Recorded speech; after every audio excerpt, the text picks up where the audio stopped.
Signifie la conversion? Qu'est-ce que signifie la nouvelle naissance? Nous, chrétiens, on est habitués à ce vocabulaire. On est habitués à une nouvelle naissance, conversion, naître de nouveau. Toutes choses anciennes sont passées, toutes choses sont devenues nouvelles, autrefois, maintenant. Vous savez, on est habitués à ce vocabulaire. Mais il y a beaucoup de nos amis, peut-être ce soir, qui ne sont pas habitués à ce vocabulaire. Les mots et le sens des mots leur échappent. Quelle est la valeur de ces mots, la conversion? Qu'est-ce que ça signifie? Au travers des témoignages que nous avons écoutés, il a été question aussi de conversion. Autrefois, j'étais comme ceci, j'étais comme cela. Aujourd'hui, je suis comme ceci, je suis comme cela. Comme s'il s'était opéré une sorte d'opération chirurgicale de l'âme, du cœur, qui a transformé, changé la vie. Alors justement, je lisais un texte tout à l'heure que l'on trouve dans l'évangile de Matthieu, chapitre 13, verset 45. Je ne serai pas trop long ce soir. Je ne vais pas vous fatiguer. Même si nous sommes en famille et que nous avons le temps. Il est écrit ceci. Le royaume des cieux. Ah, c'est encore un mot compliqué ça. Le royaume des cieux. Qu'est-ce que c'est que le royaume des cieux? D'abord, c'est un royaume et qui est aux cieux. C'est tout simple. Le royaume des cieux. C'est le béaba qu'on apprend. Le royaume des cieux est encore semblable à un marchand qui cherche des belles perles, un collectionneur. Il y a des collectionneurs. Quelquefois, dans nos métiers, on a affaire à des collectionneurs d'objets d'art, d'ivoire, de tapis. On est content de trouver un collectionneur. Et quand on veut leur vendre quelque chose, c'est toujours la perle rare. C'est toujours la pièce unique. Et là, ce collectionneur de perles rares, eh bien, il est marchand lui-même, il négocie les perles, et il cherche une belle perle. Il n'est jamais satisfait. Il a des perles de valeur. Ça ne veut pas dire que ces perles ne valent rien, puisque c'est un marchand, il n'a pas acheté de la pacotille. Il sait ce que ça vaut. Il connaît les perles. Il en connaît la valeur. Il sait les négocier. Mais il se dit, il y en a une sûrement, qui va être la plus belle que toutes les autres, celle-là, il me la faut. Le vrai collectionneur, c'est ça, il veut la pièce unique, la pièce rare. Celle qui vient de l'Antiquité, des temps anciens, je ne sais pas, du fond d'une pyramide d'Égypte ou je ne sais où, mais toujours est-il, c'est qu'il lui faut. Il lui faut. Il est prêt à investir n'importe quoi pour posséder la pièce rare. C'est le bon client, hein, ça. Qu'est-ce que t'en penses? C'est le meilleur des clients, celui-là. Et regardez ce qu'il fait. Il a trouvé une perle de grand prix. Une perle de grand prix. Il y a quelqu'un qui possède une perle plus belle que les siennes. Ça ne veut pas dire que les siennes n'ont pas de valeur. Ce qu'on a dans la vie, ça a de la valeur. Ce qu'on a gagné, ce qu'on a fait, une famille, un bon foyer, des enfants, peut-être une maison, une belle voiture, mais tout ça, ça a de la valeur. On ne peut pas dire que ça ne vaut rien. C'est quand même des perles qui ont une certaine valeur. On peut se contenter de ça, et puis d'un seul coup, on entend parler d'une perle rare. Quelque chose d'exceptionnel. Quelque chose que peu de gens possèdent. Une perle rare. Je ne sais pas vous dire une chose, quand je me suis marié en 1968, j'ai trouvé la perle rare. Je l'ai encore, je l'ai gardée. Je n'ai pas fait de collection, j'ai gardé la mienne, parce qu'elle était spéciale. C'était ma perle rare.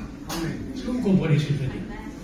Et cet homme-là, il va se dire, il me la faut. Mais il n'a pas assez de moyens. Il lui manque malgré tout du capital pour acheter cette perle rare. Tellement qu'elle est précieuse, tellement qu'elle a de la valeur. Alors il va vendre toutes les perles qu'il a. Et s'il les vend, c'est qu'elles ont de la valeur. Mais en définitive, il met sur la balance ce qu'il possède et ce qu'il veut acquérir. Ce qu'il possède et ce qu'il veut acquérir. Et quand il met ça sur la balance, il regarde ce qu'il possède et dit, elles sont belles mes perles, il n'y a pas de problème. Mais celle-là, il me la faut. Quel que soit le prix, il me la faut, cette perle-là. Est-ce que vous comprenez ce que je veux dire? Alors, qu'est-ce que c'est que la perle rare? Qu'est-ce que c'est que la perle rare?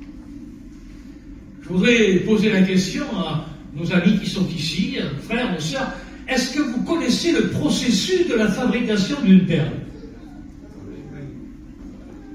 Quelqu'un peut m'expliquer le processus de la fabrication d'une perle? Comment une perle naît, en quelque sorte? Je vous l'ai expliqué en quelques mots, je ne suis pas un spécialiste des perles, mais la perle, elle démarre dans un processus qui paraît tout à fait anodin. Un grain de sable dans le cœur de l'huître. Pas dans l'huître elle-même, dans le cœur de l'huître. Dans la chair de l'huître, dans le cœur de l'huître. Qui va irriter, en quelque sorte. Va irriter l'huître. Ça va la blesser. Et alors l'huître va se défendre. Elle va essayer de se soigner, en quelque sorte, de se protéger de cet intrus, de ce grain de sable qui est entré dans le cœur de l'huître. Et elle va commencer à produire une gélatine qui va entourer le grain de sable. Ça va déjà adoucir l'irritation que la chair de l'huître subit. Ça va adoucir. Et peu à peu, cette gélatine va durcir, et puis d'autres gélatines vont se mettre autour. Et puis, ça va grossir, ça demandera du temps. Tout un processus qui demande du temps. Et à un moment donné, peut-être au bout de quelques mois, plutôt quelques années, la perle sera formée dans le cœur de l'huître. Est-ce que vous comprenez ce que je veux dire? La belle perle que les dames vous aimez mettre éventuellement comme collier autour du cou. On en met de moins en moins. Hein. Ça se fait plus, ça. C'est plus la mode. Mais autrefois, nos sœurs, nos dames, se paraient avec des colliers de perles. C'était pas du toc. Hein. On peut avoir du toc à Aubervilliers, quelques imitations, quelque chose qui ressemble à des perles de valeur, mais qui n'ont pas de valeur. Là, ce sont des perles rares, des vraies perles. Des vraies perles. Mais en quelque sorte, c'est ça la conversion. Est-ce que vous comprenez ce que je veux dire? C'est cette transformation, cette métamorphose d'un grain de sable en une véritable perle de valeur. La nature de l'homme, elle est semblable à ce grain de sable. Elle n'a pas de valeur. Elle est insignifiante. Elle est plutôt irritante. Le caractère de l'homme, sa personnalité, ses réactions, ses ambitions, ses désirs. Elle est en conflit, en quelque sorte, avec les choses de Dieu, constamment en conflit avec les choses de Dieu. Il y a un conflit, il y a une guerre, en quelque sorte, entre l'homme naturel et les choses de Dieu. On ne les supporte pas. On ne les aime pas, en général. Même si, éventuellement, quelquefois, on fait un petit peu de religion de temps en temps. Mais la religion, ce n'est pas la nouvelle naissance. La religion, c'est une forme émotionnelle qui fait qu'en définitive, on a quelques frissons religieux dans la vie, mais ça ne va pas plus loin. Il y a une forme aussi, si vous voulez, superstitieuse, qui fait qu'on a envie de temps en temps d'un petit peu de religion. Alors on va passer devant une église, on fait le signe de croix. Si on passe sous une échelle, on a peur éventuellement que le malheur nous tombe sur la tête, ou si c'est un chat noir qui passe devant, c'est tout le même système. C'est en quelque sorte un monde superstitieux, superficiel, qui n'a pas de sens, qui n'a pas de racine, qui n'a pas de profondeur. La conversion, c'est autre chose. C'est une rencontre avec Dieu. Amen. Une expérience avec Dieu. Dans l'Ancien Testament, il y a même des hommes qui ont fait, en quelque sorte, cette expérience de la conversion. Un jour, Jésus a posé la question à Nicodème. Nicodème était un docteur de la loi, un juif, un érudit. Hein. C'était pas un gars comme moi. C'était un instruit. Il connaissait la loi de Dieu, les commandements de Dieu, jusqu'au bout des ongles, jusqu'à la racine de ses cheveux. Il était capable de l'enseigner à d'autres. Et pourtant, il lui manquait quelque chose. Il lui manquait, en quelque sorte, l'essentiel. C'était quoi l'essentiel? C'était de vivre véritablement, pleinement, en relation, en communion avec Dieu. On peut être religieux, c'est-à-dire avoir une connaissance des choses de Dieu. Elle nous l'a dit, la sœur, tout à l'heure. Je connaissais les choses de Dieu. Je connais des gens, ils viennent aux réunions, ça fait 20 ans, 15 ans, 10 ans. Ils suivent l'émission. Ils connaissent. Quelquefois, ils connaissent autant qu'un chrétien. C'est vrai. Ils connaissent autant qu'un chrétien. J'en connais même qui lisent la Bible. Ils lisent la Bible. Ils ont une connaissance des choses de Dieu. J'ai rencontré un homme une fois, il connaissait la Bible aussi bien que moi. C'est pas chrétien. Mais pour lui, il avait une connaissance des choses de Dieu. Mais ce n'est pas suffisant d'avoir une connaissance des choses de Dieu. Il faut connaître Dieu. C'est ça qui est important. C'est ça qui est important. Moi, je vais en Russie. Je connais Poutine. Mais je le connais uniquement par les informations, par la télévision. J'ai une connaissance de Poutine, une connaissance de sa politique, de son caractère. J'essaye de comprendre, de suivre les choses. Je suis tous les 4 matins en Russie. Alors, ça m'intéresse. Ça m'intéresse. Mais je n'ai jamais rencontré Poutine. Je ne tiens pas à le rencontrer non plus, remarquez. Mais je n'ai jamais rencontré Poutine. Si vous dites, tu connais Poutine, j'aurais peut-être la prétention de dire, oui, je le connais, mais je ne le connais pas. Je ne le connais pas, je n'ai jamais serré la main. J'aime bien bu un coup avec lui. J'ai jamais mangé à sa table. Il ne m'a jamais invité dans son bureau pour discuter. Est-ce que vous comprenez ce que je veux dire? En définitive, je ne connais rien du tout. Je ne connais rien du tout. Je ne connais rien du tout. Ce qu'il faut, ce n'est pas connaître sur Dieu, c'est connaître Dieu. L'expérimenter, le rencontrer. C'est ça, la conversion. Et puis la conversion, elle produit quelque chose. De la même manière que ce grain de sable va se métamorphoser, se changer, se transformer en une belle perle. La conversion produit quelque chose. Il y a un homme dans l'Ancien Testament, son nom était Jacob. Vous avez entendu parler de Jacob? Les chrétiens, ils connaissent. Peut-être vous aussi, peut-être à force, vous avez entendu parler de Jacob. Vous savez, dans la Bible, je vous le dis à vous, mes amis, et on le dit entre nous, les noms ont une signification.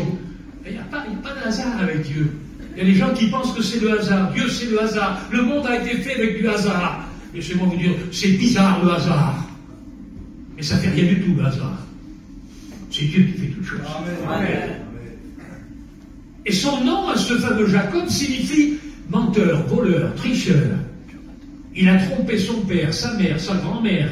Il a trompé son beau-père. Il a trompé tout le monde. Tout le monde, tout le monde, tout le monde. Ça a été un escroc toute sa vie. Et il y en a peut-être quelques-uns aussi comme ça chez nous, les voyageurs. On est des spécialistes en escroquerie, il faut le reconnaître. C'est le caractère. On est comme ça, on est né comme ça. Hein, c'est vrai, quoi. Laissez-moi vous dire une chose. Ça n'était, c'était peut-être un voyageur, je vous l'accorde. En tout cas, il voyageait, en tout cas. Il voyageait. Pour voyager, il voyageait. Il avait à ses trousses son beau-père, il avait à ses trousses son frère, tout le monde lui en voulait. S'il lui tombait dessus, il allait passer un mauvais quart d'heure. Oui. Alors il a laissé partir les femmes et les enfants pour ne pas leur faire subir les conséquences de ses tromperies, de ses mensonges. Et il s'est retrouvé tout seul, comme un grain de sable dans le cœur de l'huître, tout seul, un petit grain de sable. On n'est pas grand-chose quand on est seul. On n'est pas grand-chose face à son passé. Son passé le poursuivait. Et le passé, on ne peut pas le changer. Ce que tu as fait hier, tu ne peux pas revenir en arrière. Les erreurs de ton passé, tu ne peux pas y revenir. Tu es obligé de les subir. Et quelquefois, on est obligé, quelques années après même, d'en payer les conséquences. Et des années étaient passées, ça faisait déjà 14 ans qu'il était passé, il avait trompé son beau-père, il avait trompé son frère, 14 ans étaient passés, et il pensait qu'éventuellement, après 14 ans, c'est fini, je suis tranquille. Non, le passé le poursuivait. Notre péché le poursuivra. Notre passé le poursuivra. La Bible dit qu'un jour ou l'autre, on sera obligé de payer. La Bible dit que le salaire du péché se paye. Et se paye comment? C'est la mort. Mais, il y a un mais. Parce qu'il y a dans la Bible, il y a toujours des mais. Et j'aime les mais. M-A-I-S. Mais, le don de Dieu, c'est la vie éternelle. Ah, le passé de Jacob, il n'était pas bon. Et un jour, il est retrouvé tout seul sur une montagne. Une montagne qu'on appelle Péniel. Ça vous parle de grand-chose pour vous? Mais c'est une montagne où il a rencontré Dieu. C'est pour ça qu'il l'a appelé Péniel. Et là, il est tout seul. Et la Bible dit que Dieu va s'occuper de lui. Dieu va s'occuper de lui. C'est comme ça que ça commence, la conversion. C'est quand Dieu commence à s'occuper de toi. Ça fait peut-être des années que tu échappes. Ça fait peut-être des années que tu essayes de glisser entre ses mains. Mais laisse-moi te dire une chose. Un jour viendra où Dieu va s'occuper de toi. Pourquoi? Parce qu'il veut te sauver. Parce qu'il t'aime. Parce qu'il veut te sauver. Et parce qu'il t'aime. Alors il s'est occupé de lui. Sous la forme d'un ange. Qui est venu et qui a commencé à lutter avec lui. Jacob était un homme qui résistait. Il résistait. Il résistait. Il ne voulait pas lâcher prise. Ça fait combien de temps que tu résistes et que tu ne veux pas lâcher prise? Mais combien de temps? Tu es peut-être venu avec nous en Israël. Je ne sais pas s'il y en a quelques-uns qui sont là, qui sont venus en Israël avec nous. Ils ont fait de belles expériences, ils se sont réjouis. Ils ont vu sous leurs yeux la réalité du pays où Jésus a fait tant de choses, tant de miracles, tant de prodiges. Ils ont été sur la terre de la Bible, la terre de la parole. Ils ont été là. Et il a lutté. Il a lutté toute la nuit, toute la nuit. C'est long, une nuit de bagarre, une nuit de lutte, une nuit de résistance. C'est long, c'est long. Il résiste. Il résiste, il résiste, il lutte avec l'ange toute la nuit, toute la nuit. Ça fait combien de temps que tu résistes? Moi, je me rappelle, j'avais résisté une partie de la nuit. À 4 heures du matin, j'étais à genoux au pied de mon lit et je me donnais à Jésus. Amen. C'était la première fois que j'avais écouté l'évangile. J'avais ouvert ma Bible. Je ne connaissais pas la Bible, on venait de me l'offrir. J'avais jamais eu une Bible de ma vie. J'ai commencé à lire dans Matthieu, j'ai rien compris. Je suis arrivé dans Jean. Au chapitre 1er, j'ai commencé à lire. Je ne sais pas pourquoi, j'arrivais plus à m'arrêter. Il était 9h du soir, 10h, 11h, minuit, 1h du matin, 2h, 3h, 4h du matin. J'ai été cassé, brisé. Je suis tombé au pied de mon lit et j'ai dit, mais qu'est-ce qui se passe? Qu'est-ce qu'il y a? Qu'est-ce que c'est? Et j'ai senti la présence de Dieu. Et j'ai été brisé, touché par le Seigneur. C'est ça, la conversion? Oui, c'est ça, la conversion. Amen. Jacob a lutté toute la nuit. À un moment donné, voyant que le jour allait se lever et que Jacob toujours résistait, la Bible nous dit que l'ange lui a frappé le côté, la hanche de Jacob. Et il lui a donné un drôle de coup, puisque la hanche de Jacob s'est émise. Elle a été touchée. Ça fait mal quand Dieu te touche. N'attends pas que Dieu te touche. Tourne-toi vers lui et donne-lui ton cœur. N'attends pas. Il arrive quelquefois dans la vie des circonstances qui font que nous sommes touchés par le problème, touchés par les circonstances. C'est pas Dieu qui fait ça, mais c'est la vie. La vie est faite comme ça. La vie est faite comme ça. On est touché par certaines circonstances, par la maladie, par un deuil, par une contradiction, par une catastrophe, par des choses qui nous arrivent dans la vie. On ne sait pas d'où ça vient, mais ça nous arrive comme un boomerang en pleine figure. En pleine figure. On est touché, on est cassé. Combien d'hommes ont été cassés? Un homme aussi qui a été cassé, ça a été l'apôtre Paul. Un persécuteur. Alors lui, c'était pas un bon gars. Il persécutait les chrétiens. Vous savez qu'il y a des gens comme ça qui persécutent les chrétiens. La pauvre petite sœur qui est convertie, le mari n'est pas converti. Qu'est-ce qu'elle prend? Il y a des moments. Il y a des moments, il y en a, ils n'ont même pas le droit d'aller à la réunion, ces pauvres épouses. Elles aiment le Seigneur de tout leur cœur. Elles prient pour leur mari tous les jours, tous les jours, tous les jours. Et puis le mari, un jour, il est cassé par Dieu. Il est touché par Dieu. Il est brisé par Dieu. Il va vers sa femme, il dit, ma femme, t'avais raison. L'évangile, c'est la vérité. Amen. Le Seigneur est bon. Amen. Je lui ai donné mon cœur. Tu en connais comme ça? Qui se sont convertis tout seuls dans leurs autos, tout seuls dans le fond de leur caravane, tout seuls dans le fond du jardin, tout seuls, et qui sont arrivés vers leurs épouses, ils l'ont pris dans les bras, il dit, ma femme chérie, j'ai rencontré le Seigneur. Imaginez-vous un peu quel cadeau vous faites à votre femme ce jour-là. C'est le plus beau des cadeaux. Jacob, il a été cassé. Et la Bible nous dit que le matin est arrivé, le soleil s'est levé sur Péniel. Le soleil se lève. La conversion, c'est quoi? C'est quand le soleil se lève dans ta vie. C'est-à-dire que ta vie de ténèbres, ta vie de péché, d'un seul coup, le soleil apparaît. Parce qu'il est le soleil de justice. Il est notre soleil. Et le soleil apparaît dans ta vie. Tout s'éclaire. Tout s'éclaire. Tu comprends des choses que tu ne comprenais pas avant.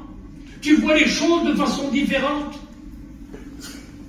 On est un homme qui s'est converti, il m'a dit, jamais j'avais considéré et vu mes enfants comme je les ai vus après. Il était tellement pris dans son business, il n'a pas vu ses enfants grandir, il était entre deux vins, entre deux fêtes, entre deux sorties, entre le business là-bas, parcourir le monde pour travailler, gagner de l'argent. Il n'a même pas vu grandir ses enfants. Le jour où il s'est converti, il m'a dit, j'ai découvert que j'avais des enfants. J'ai découvert que j'avais des enfants. Il les a pris dans ses bras, il a dit, mes enfants, pardonnez-moi. J'étais absent pendant si longtemps. maintenant je serai avec vous. Est-ce que vous comprenez ce que je veux dire? C'est ça la conversion. C'est ça. Ce changement, cette transformation. Quand le grain de sable devient une perle, c'est-à-dire qu'elle prend de la valeur, elle est transformée. Ce grain de sable sans valeur, il est transformé, il est métamorphosé, comme nous l'a dit le frère qui chantait tout à l'heure. C'est ça, la conversion. La Bible nous dit que lorsque Jacob s'est levé, il boitait un petit peu d'ange, il boitait. Je vais vous dire une chose, moi j'ai boité. Quand je me suis converti, j'ai boité. J'ai boité parce que j'avais le cœur travaillé. J'ai boité parce que j'étais plein de remords. J'ai boité parce que j'étais plein de repentance. Je reconnaissais que ma vie n'était pas bonne. Je reconnaissais mon péché, ma misère. J'ai boité, j'étais là comme un malheureux, à me traîner par terre, dans la repentance, en demandant à Dieu toute sa grâce pour me pardonner. Mais laissez-moi vous dire, je me suis levé, j'étais plus le même. J'étais changé, transformé par la puissance de Dieu. Et c'est ce qui s'est passé pour Jacob. Notre Jacob, notre menteur, notre voleur, notre tricheur, notre magouilleur, il s'est levé, c'était plus le même. Et Dieu lui a dit, Jacob, le menteur, le tricheur, le voleur, le grain de sable qui fait grincer les engrenages, qui fait grincer ta vie, ce grain de sable vulgaire, inutile, je vais en faire une perle. Tu ne t'appelleras plus Jacob, mais tu t'appelleras Israël, celui qui a reçu la bénédiction éternelle. Il lui a même changé son nom. Tu t'appelleras plus Jacob. Quand les gens viendront vers toi et puis te diront, hé Jacob, moi Jacob ne connais pas. C'est le vieux Jacob, il est mort celui-là. Moi je m'appelle Israël maintenant. J'ai changé de nom, je suis plus le même. Combien d'hommes, de femmes ici pourraient vous dire, mais depuis le jour où j'ai rencontré le Seigneur, je ne suis plus le même. J'ai changé, j'ai plus le même regard sur la vie, j'ai plus les mêmes regards sur les choses, j'ai plus le même regard sur mes enfants, sur mon foyer, sur l'avenir, j'ai plus le même regard. Bien sûr, je continue ma vie, je travaille, je fais mes affaires, mais c'est pas pareil, il y a quelque chose qui a changé.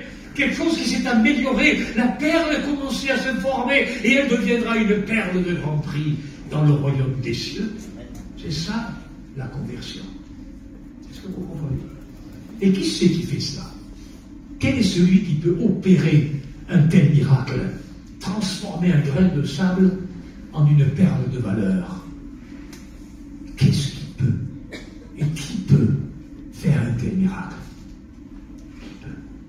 La Bible dit, dans la deuxième épître aux Corinthiens, chapitre 5, verset 17, si quelqu'un est en Jésus, ou en Christ, comme vous voulez, il est une nouvelle créature. Amen. Il n'est plus un grain de sable. Il est une nouvelle créature. Il dit même le mot, une nouvelle création. C'est même pas créature, c'est le mot création qui est employé dans le texte original grec. Il est une nouvelle création. C'est-à-dire qu'il n'était rien du tout, il était un grain de sable, et Dieu en a fait une nouvelle création. Il en a fait une perle. Une perle de grand prix. Parce qu'elle a du prix, la perle. Comment ça, elle a du prix, la perle? T'as du prix? Oui, j'ai du prix. J'ai du prix. J'ai de la valeur. Savez-vous pourquoi j'ai de la valeur? Parce que j'ai été acheté comme ce marchand qui a acheté les perles. J'ai été acheté à un grand prix. À un grand prix. Le prix de la perle que je suis, savez-vous ce que c'est? C'est la vie de Jésus qui s'est offert lui-même sur la croix du Calvaire, qui a payé le prix pour que je devienne, moi, grain de sable misérable, une perle de grand prix. Il a payé le prix. Il a payé le prix. Quelle grâce Dieu nous fait. Quel amour Dieu a. Il veut faire de toi une perle de grand prix. Pas beau ça? Pas du toc d'Aubervilliers, hein, parce que ça c'est du factice. Il y a des gens, ils vivent la vie chrétienne comme du toc d'Aubervilliers. Ça n'a pas de valeur, c'est du bidon. Comme dirait notre ami Ramonchot, c'est de l'éco plus. C'est du Lidl, c'est de l'imitation.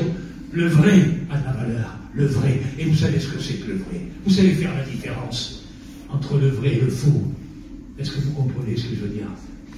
Quand on connaît le vrai, on en connaît la valeur. Quand on a touché le vrai, on en connaît la valeur. Lorsque j'étais jeune, j'allais à l'école avec un copain, et on s'était perdu de vue, et après ma conversion, je l'ai rencontré. Je devais avoir 22, 23 ans quand je l'ai rencontré, et on parle ensemble. Et il me dit, qu'est-ce que tu es devenu? Ah, j'ai dit, mais je suis devenu pasteur. Je prêche l'évangile, comme ça et comme ça, je témoigne. Et je lui dis, et toi, qu'est-ce que tu es devenu? Il dit, moi, je suis inspecteur divisionnaire dans la fausse monnaie, dans les falches. Ah, mais il dit, tu dois avoir du boulot pour apprendre les falches. Hein, tu dois avoir du boulot pour apprendre la fausse monnaie. Ben, ça change tellement, ils imitent tellement bien les choses, il faut être là constamment en train de regarder, surveiller les petits points. Non, non, il dit, tu rigoles, c'est pas comme ça. Je dis, comment ça alors? Explique-moi. Il me dit, on apprend le vrai. On apprend le vrai. On connaît tellement le vrai que le faux nous saute aux yeux. C'est ça l'expert. Est-ce que vous comprenez?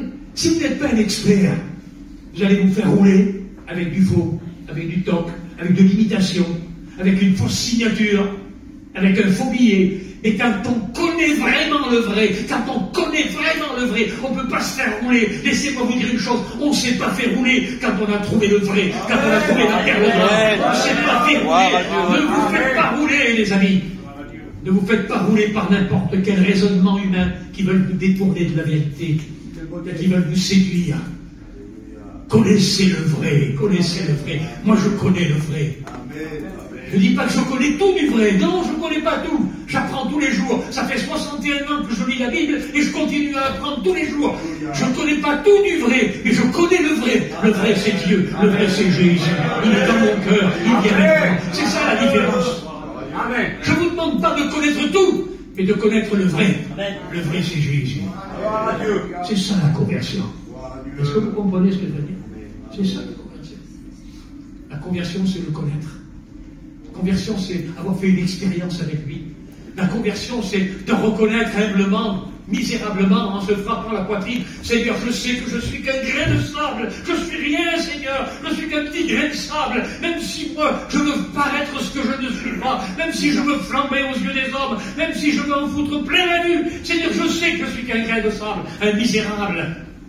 Je ne suis que poussière même. Moins qu'un grain de sable. Une poussière. Mais Dieu d'une poussière est capable de faire un miracle et de faire un homme nouveau, une femme nouvelle. Nous sommes changés, transformés. C'est ça, la conversion.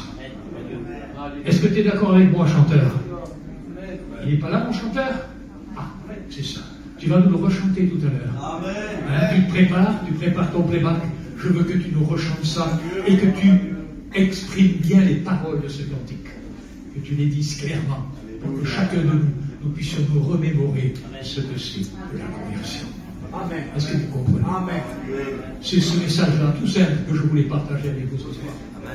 Et je voudrais vous inviter à réfléchir, à vous poser des questions, à vous poser les bonnes questions. Parce que vous savez, quelquefois, on se pose 1000 questions, mais ce n'est pas les bonnes. Ce n'est pas les bonnes questions. La bonne question, c'est quoi? Est-ce que je suis en paix avec Dieu? Est-ce que je suis en paix avec Dieu? Si demain je ferme mes yeux ici-bas sur la terre, où est-ce que je vais les ouvrir? Parce qu'il est question du royaume des cieux. Il n'est pas question du royaume sur la terre. On ne vous promettra pas un royaume sur la terre. L'Évangile ne nous a jamais promis un royaume sur la terre. Des problèmes, on en a comme tout le monde. Comme tout le monde. Il y en a qui sont cambriolés. Il y en a qui font des accidents de la route. Il y en a qui font faillite, il y en a qui se font un redressement fiscal sur le dos. Ça arrive à tout le monde. Chrétien ou pas chrétien, on peut tous avoir des problèmes dans la vie. Mais laissez-moi vous dire une chose, nous, notre royaume, il n'est pas ici-bas, il est dans les cieux. Il est question du royaume des cieux. Le royaume des cieux, semblable à des perles. Tu auras des perles là-haut dans le ciel. Tu y seras, ma sœur. Perle de grand prix dans le ciel. Tu y seras aussi, mon frère, perle de grand prix dans le ciel. Et puis, avec ma petite perle, bon, j'aurai pas une grosse perle, hein, peut-être pas grande valeur, ma petite perle, et je veux qu'elle soit dans le ciel aussi, puisque c'est le royaume des cieux, et que là-haut dans le ciel, il y aura toutes les perles. mais que ça va être beau le royaume des cieux. Qui des perles. Je voudrais que tu sois avec nous dans le royaume des cieux.